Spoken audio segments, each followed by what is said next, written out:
Pinaghahandaan na ng lokal na pamahalaan ng Cebu City ang posibleng pagbaha sa syudad sakaling magkaroon ng malalakas na pag-ulan o bagyo.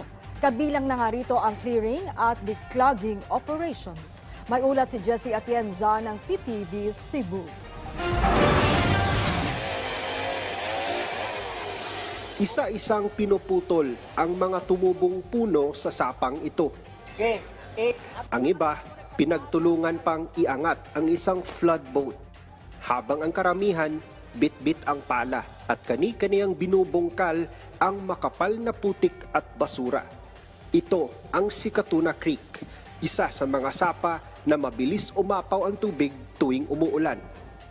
Kaya naman, isa rin ito sa mga prioridad ng LGU ng Cebu City sa clearing at declogging operation. This area is a flooded areas, flood-prone area, so talagang part of the kanang priorities. Masisikip na at saka yung malaming putik, malalim.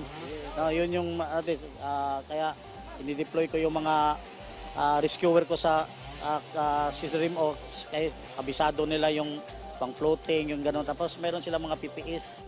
Kailangan maging maingat ng mga personnel natin na nagsasagawa ng clearing at declogging operation kasi kagaya nito, may mga basag na bote at mga sharp object na posibleng dahilan para magkasugat sila.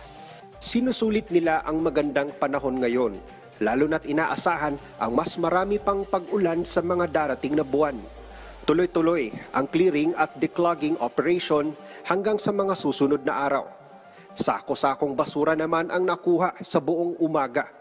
Kaya naman, panawagan ng LGU sa publiko, makipagtulungan sa pamamagitan ng pagtapon ng basura ng wasto at sa tamang lugar. Mula sa PTV Cebu, Jessie Atienza, para sa Bayan.